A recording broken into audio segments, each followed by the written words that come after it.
Police প্রশাসন জবাব চায়। রাজনৈতিক অধিকার গ্রেফতার করতে হবে। বাবুনদের ইজ্জতে হাত তোলাকে রেহাই দেওয়া যাবে না। বাবুনদের উপরে হাত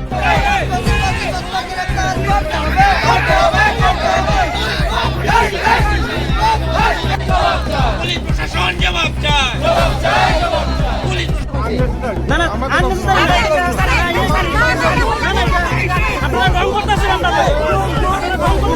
জবাব চায়। পুলিশ প্রশাসন জবাব চায়। পুলিশ প্রশাসন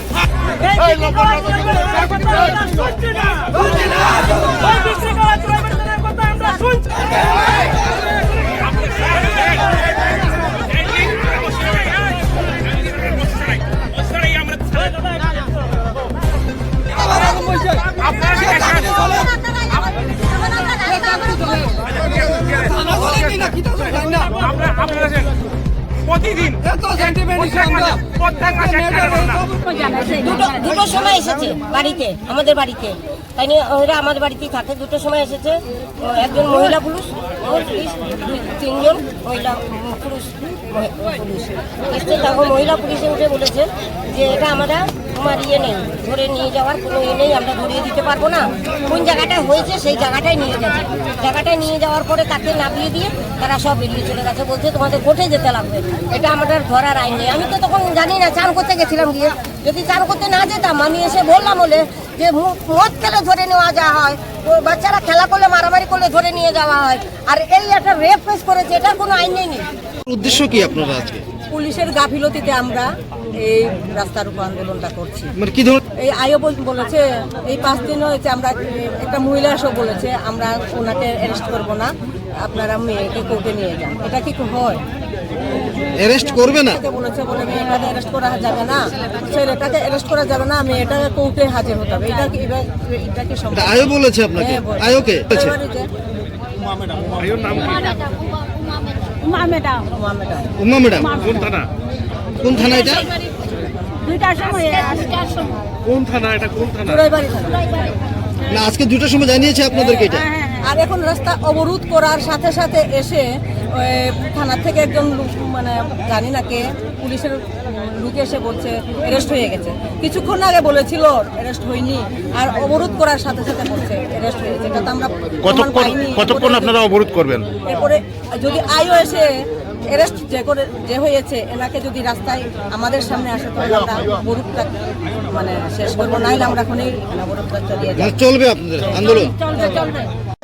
একটা মেয়ে টিউশনি থেকে আসার পথে রাজনন্দী বলে একটা ছেলে, ওকে যখন সে আসার পথে হাত দিয়ে গলাটা মানে ধরেছে, এরপরে চিৎকার করার সময় মুখে হাত দিয়ে মুখটা বন্ধ করার পরে বলেছে তুমি চুপচাপ চিৎকার করবে না। এরপরে যখন সে চিৎকার করার পরে সব পাড়া প্রতিবেশী এসে ওকে জিজ্ঞেস করেছে কি হয়েছিল, এই লোকটা আমাকে এরকম টানা হিচড়া করতেছিল মানে ইজ্জত লুটার জন্য। তখন মানে ওর মা আর বোন পেছনে পেছনে ছুটে যায় এবং পাড়ার যে মহিলারাও এরাও এসে ওনাকে তাড়া করে। সেই সময় সন্ধ্যা 7টায় হয়েছিল। আর নিরীহ মেয়েগুলো যদি এইভাবে টিউশনি বা যে কোনো একটা কাজের জন্য বাইরে গিয়ে যদি ফিরতে না পারে, মেয়েরা কীভাবে এইভাবে মানে বেঁচে থাকবে? নিজের অন্যটা তো, এরা তো খুব অসহায়, টিউশনি করে রোজগার করে, এর মধ্যে বাবাও নেই। এটা কি সম্ভব?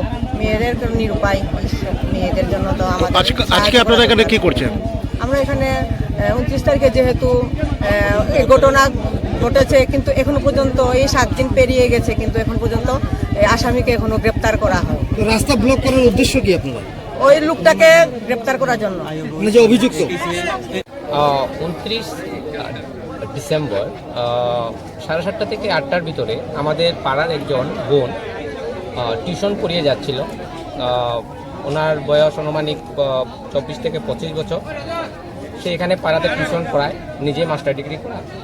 তো যখন এই রাস্তা দিয়ে যখন ও বাড়িতে আসছিল, তখন রাজনন্দী নামে এক ছেলে এখানে পাড়ার প্রতিবেশী একজন ওনার সাথে জোর জবরদস্তি করেছে বলতে প্রথমে ওনার মুখ বন্ধ করে দিয়েছিল, তারপর গলাতে ধরে ওকে টেনে নিয়ে যাওয়ার একটা উদ্দেশ্য নিয়ে সে ওখানে দাঁড়িয়েছিল।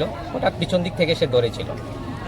যখনই সে তার হাত থেকে ছোটার জন্য চেষ্টা করে, তখন সে দৌড়ে যখন বাড়ির দিকে যায়, তখন বাড়িতে মা বোন বের হয়ে তাকে সুরক্ষা করার জন্য, তাকে ঘরে নিয়ে আসার জন্য চেষ্টা করে। তখন তারা রাজনন্দির চেহারাটা দেখেছিল যে ছেলেটা এটাই ছিল।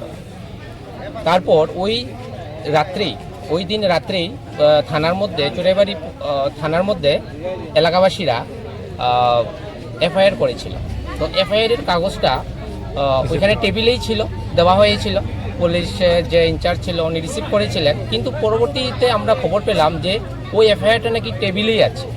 তারপর আমরা আবার থানাতে গেলাম, পুলিশ প্রশাসনের সঙ্গে আমরা কথোপকথনের মাধ্যমে তারপর পুলিশ প্রশাসনকে আমরা জোর দিয়ে বললাম যে ওনাকে এফআইআর রেজিস্টার করতে হবে বা কেস রেজিস্টার করতে হবে।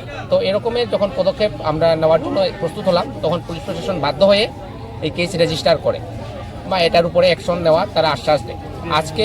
আজকে জানুয়ারি 3 তারিখ, দেখুন এখনও অপরাধীর কোনো খুশ পাত্তা নেই, এখনও অপরাধী গ্রেপ্তার হয়নি। এই রাজনন্দী ছেলেটাকে কেউ এখনও গ্রেপ্তার করেনি, পুলিশ এখনও গ্রেপ্তার করেনি। এই এত বড় একটা অন্যায়, সামাজিক একটা অপরাধ করার পরেও পুলিশ প্রশাসন কেন এটাকে গুরুত্ব সহকারে দেখছেন, আমাদের প্রথম প্রশ্ন।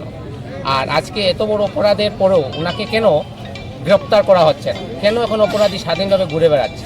আমরা ত্রিপুরা রাজ্যের মধ্যে আইন শৃঙ্খলার এই যে যেরকমভাবে অধঃপতন ঘটছে, যেভাবে সামাজিক অপরাধ, বিভিন্ন সামাজিক আরও অনেক ধরনের ঘটনা, পুলিশ প্রশাসন সঠিকভাবে তার কাজ যদি না করে, এই কারণেই আমরা আজকে এই চুরাইবাড়ির অন্তর্গত এই চুরাইবাড়ি কদমতলা রাস্তার মধ্যে এই পথ অবরোধটা করেছি। ওনার বাড়ির সামনেই করেছি, যে ভিকটিম, এই ভিকটিমের সামনেই আমরা পথ অবরোধটা করেছি। এখন এটার নিশ্চয়ই জবাবটা তো পুলিশের কাছেই ছিল।